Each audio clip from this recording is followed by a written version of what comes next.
A paz do Senhor, bom dia, meus irmãos, tudo bom? João 8, a partir do versículo 2 até o 11, vai contar a história da adúltera. Uma das, né? Vou ler rapidinho para vocês. Ao amanhecer, ele voltou ao templo e todo o povo achegava-se ao seu redor. Então ele se assentou e lhes ensinava.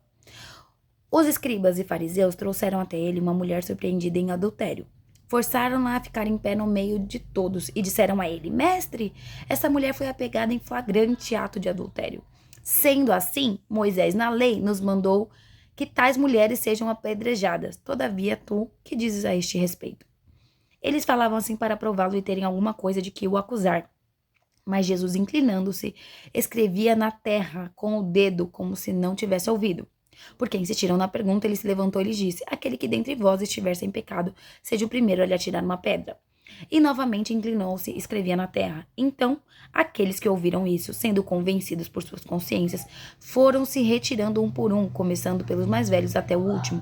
Jesus foi deixado só, e a mulher ficou em pé onde estava. Quando Jesus se ergueu, não vendo a ninguém mais, além da mulher, disse a ela: Mulher, onde estão aqueles teus acusadores? Ninguém te condenou? Disse ela: Ninguém, Senhor.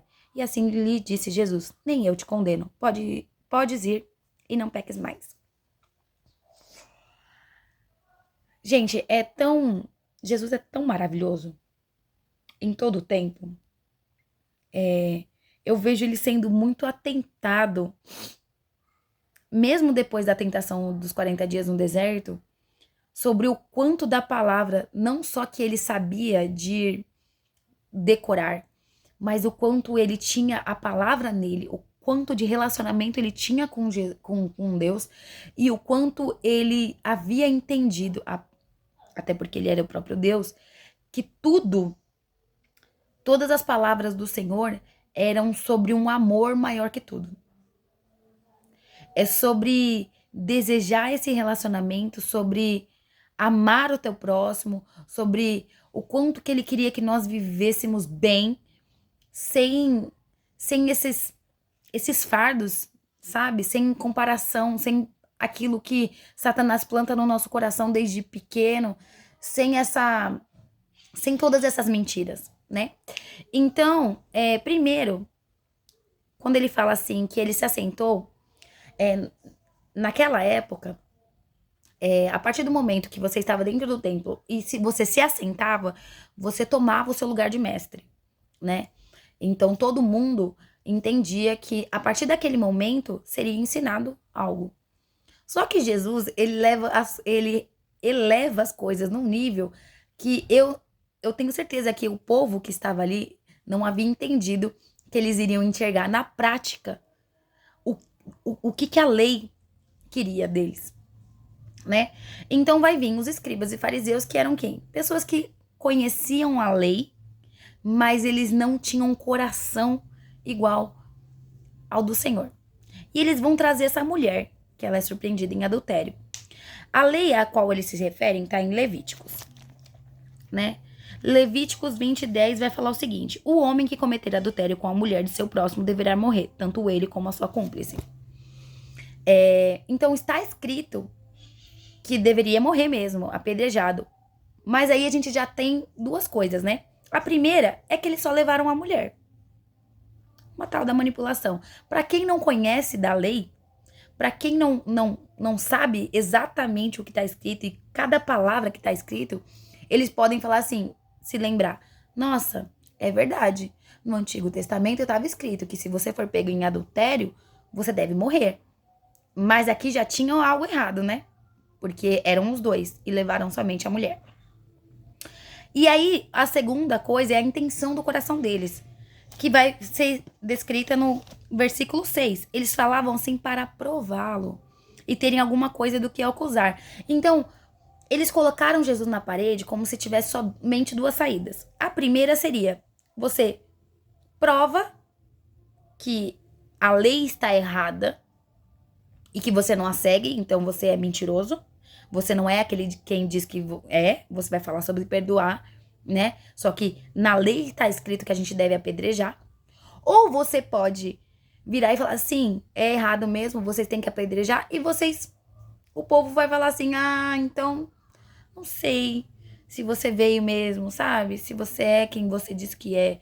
Porque a forma como Jesus se movimentava não era contra a lei, mas era acima da lei. Entende? Era de tamanha autoridade, tamanho conhecimento, que ele pegava a lei e falava assim: a lei é essa, mas vocês precisam saber como lidar com essa ferramenta. Essa ferramenta é um meio para Deus. Não é para vocês pegarem e colocarem todas elas, sabe, a ferro e fogo. Porque a palavra mesmo vai dizer, a palavra sem o espírito, ela morre, ela mata. Enfim, né? Então, eles estavam nesse lugar, né? Vou colocar essa situação bem específica na frente de Jesus para ver como é que ele vai lidar. Ele poderia também ter virado e falado assim: sabe o homem que estava adulterando com essa mulher? Traz ele e apedreja os dois. Porque isso seria a lei. Mas o Senhor estava ali para ensinar maravilhosamente bem. E aí vai dizer que antes de todas as coisas, ele vai fazer o seguinte: mas Jesus, inclinando-se, escrevia na terra com o dedo, como se não tivesse ouvido. Eu já escutei que Jesus escreveu com o dedo em terra, que seria os pecados dos acusadores. Mas eu fui buscar, né? E aí existe uma fala em Jeremias, capítulo 17. Capítulo 17 vai falar assim: o pecado só engana e destrói. Onde Jeremias, tomado pelo Espírito do Senhor, está falando o maldito, que é o homem que confia no homem, que faz da humanidade mortal a sua força e motivação, mas cujo coração se afasta do Senhor. Ao contrário disso, que é o bendito do homem, cuja confiança está totalmente depositada em Yahvé, cuja fé está no Senhor. E aí, no versículo 13, Jeremias vai falar diretamente com o Senhor. E ele vai falar assim: ó Yahvé, esperança de Israel, todos aqueles que te deixam serão humilhados. O nome dos que se apartam da tua pessoa será escrito no pó. Portanto, desprezaram o Senhor, a fonte de água viva. Sabendo que Cristo veio cumprir todas as palavras, creio eu que ele estava fazendo exatamente isso. Ele estava escrevendo o nome das pessoas que se apartaram do Senhor na terra. Vamos voltar. E aí ele vai falar o seguinte: dentre vós, aquele que estiver sem pecado, seja o primeiro a lhe atirar uma pedra. E aí vai falar que, sendo convencidos pelas suas consciências, foram se retirando um por um, começando pelos mais velhos. Os mais velhos, eu creio também. Por quê? Porque as pessoas que caminham muito tempo com Cristo, elas entendem mais rápido. Elas entendem mais rápido o quão pecadoras elas são. O quanto de pecado elas carregam. O quantas vezes elas não conseguiram ser melhores por causa do Senhor. O Senhor é maravilhoso. E a gente o ama e a gente quer. Mas Paulo vai dizer: o bem que eu quero fazer, este eu não faço. Mas o mal que eu não queria fazer, este sim acabo fazendo. Então, assim, é uma briga constante da nossa carne com o nosso espírito. E mesmo nós não querendo, mesmo nós querendo ser espirituais, nós vivemos num corpo que é humano, né? Nós fomos concebidos e nascidos no pecado. E aí, o que ele vai falar? Essa parte aqui, exatamente, do aquele que tiver dentre vós e estiver sem pecado, seja o primeiro a lhe tirar a pedra, eu lembro do Sermão do Monte. Mateus 7. Mateus 7. Não julgais para que não sejam julgados. Pois com o critério com que julgardes, sereis julgados. E com a medida que usardes para medir os outros, igualmente medirão a vós. Se toda vez que a gente expusesse o nosso irmão, expusesse alguém que estivesse cometendo um pecado, a gente levasse para diante de Cristo e falasse assim: ó, essa pessoa aqui tá pecando. O que o Senhor vai fazer? Você vai matar? Ou você vai perdoar? Se você matar, você vai estar cumprindo a lei, mas vai perder meu coração. E se você perdoar, você vai ganhar meu coração, mas você não vai estar cumprindo a lei. Então eu não sei exatamente se você é o Deus que diz que é. E Jesus está falando assim: antes antes de você vir até mim, achando que você tem o direito de julgar, lembre-se que, da mesma forma que você acha que você tem o direito de julgar o seu irmão, você será julgado. Então, imagina, se toda vez que você levar um seu irmão para julgamento diante do Senhor, você for também julgado. Alguém levar e expor os seus pecados diante de Deus e falar assim, Senhor, e esse daqui? Esse daqui, que no caso é você, né? Esse daqui, ó, ele tá pecando. Ele mente. Ele adultera.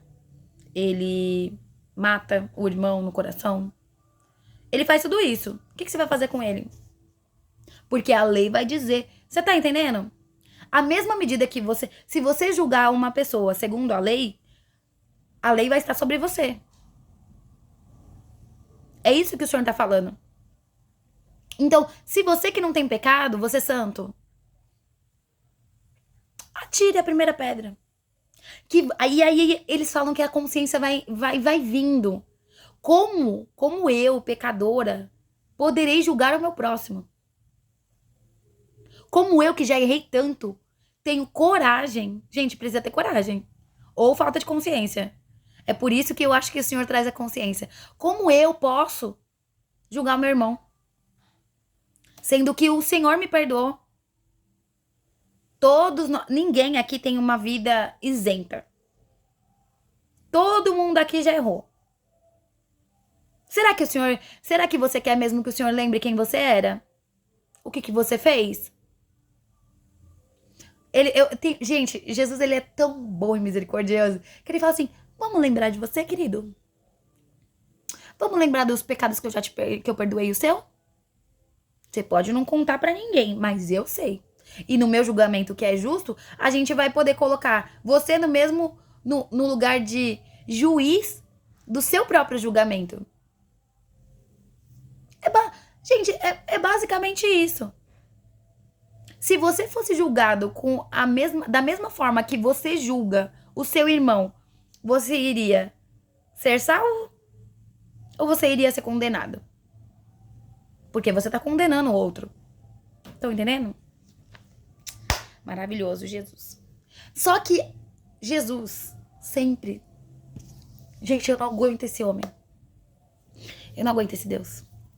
Gálatas 5:23 vai falar: o fruto do Espírito é amor, alegria, paz, longanimidade, benignidade, bondade, fidelidade, mansidão, domínio próprio. Contra estas coisas não há lei.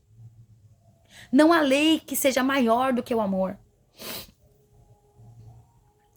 É que nem quando ele curou o homem paralítico no tanque de Betesda, no sábado. A Bíblia vai dizer que sábado era um dia santo, um dia santificado, que ninguém poderia fazer nada, mas não há nada maior do que o amor pela vida do outro. O Senhor ia deixar a pessoa sofrendo, morrendo naquele lugar mais dias, porque sábado era um dia santo. O Senhor se alegra muito mais quando a gente faz o bem. Vamos voltar aqui. Então, aqueles que ouviram isso, sendo convencidos em suas consciências, foram retirando um a um, começando pelos mais velhos. Jesus foi deixado só, e a mulher ficou em pé onde estava. Eu fiquei imaginando o coração dessa mulher na frente desse mestre. Estar na presença do Senhor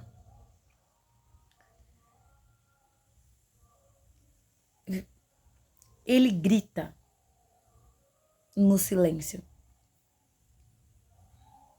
Não tem como você não se quebrantar na presença do Senhor. Você sente ele chegando perto, você sente ele te acolhendo, não tem como. Até as pessoas com o coração mais duro se deixam ser tocadas por ele. E aí, no final das contas, não tem mais acusadores de fora. No final das contas, não tem outras pessoas. É só você e o Senhor. E quando todos os acusadores vão embora e fica só você e ele, o que você espera que aconteça? Muitas vezes, nós não vamos para o Senhor porque nós estamos em constante julgamento nosso. Quando os acusadores externos vão embora, parece que é a hora que nós chegamos a Deus e falamos: eu não deveria estar aqui. Porque, independente do que as outras pessoas falam, eu sei do que eu fiz.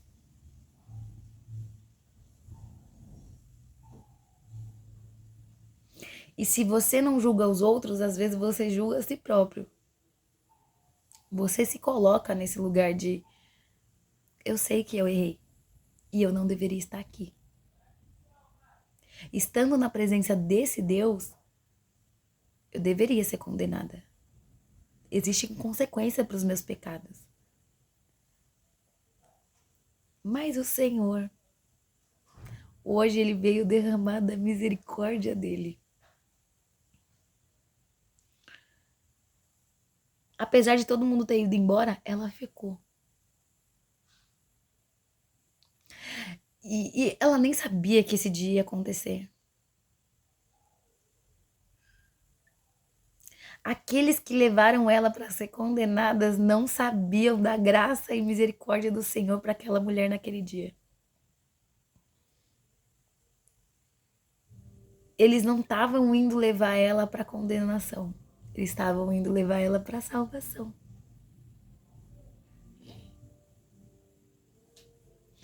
Ela vai responder para o Senhor: olha, não tem ninguém aqui mais me condenando. Mas eu tô diante do Senhor. Ela poderia ter ido embora junto com eles, como se fosse escondida. Mas ela ficou.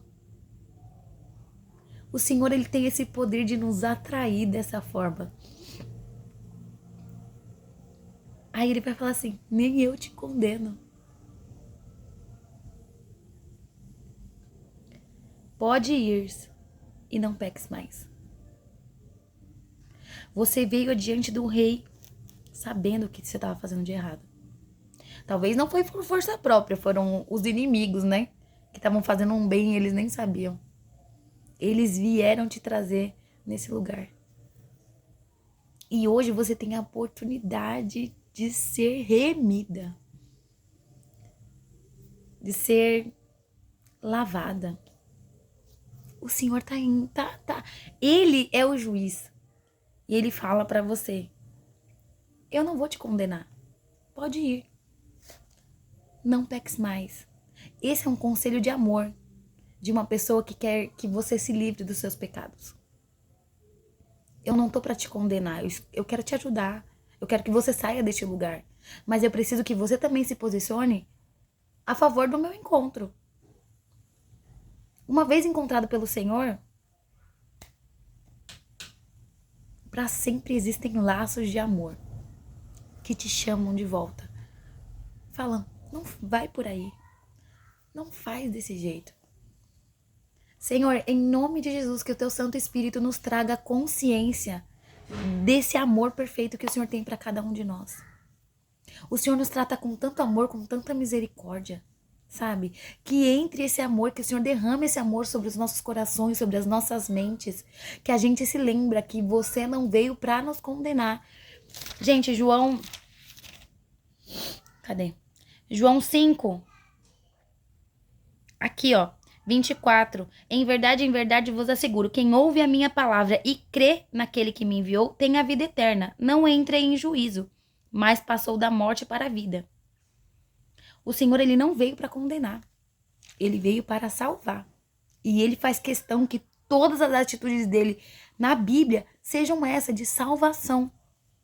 Que hoje você possa ouvir a palavra de Deus e sentir esse Espírito Santo dentro de você, sentindo o perdão do Senhor, a misericórdia dele. Você tem uma escolha, sabe? Às vezes você sabe que tá fazendo errado e você não quer mais. Deixa que o Senhor trate você, não escute a condenação dos outros. O Senhor não tá te condenando, mas o Senhor tá te chamando de volta.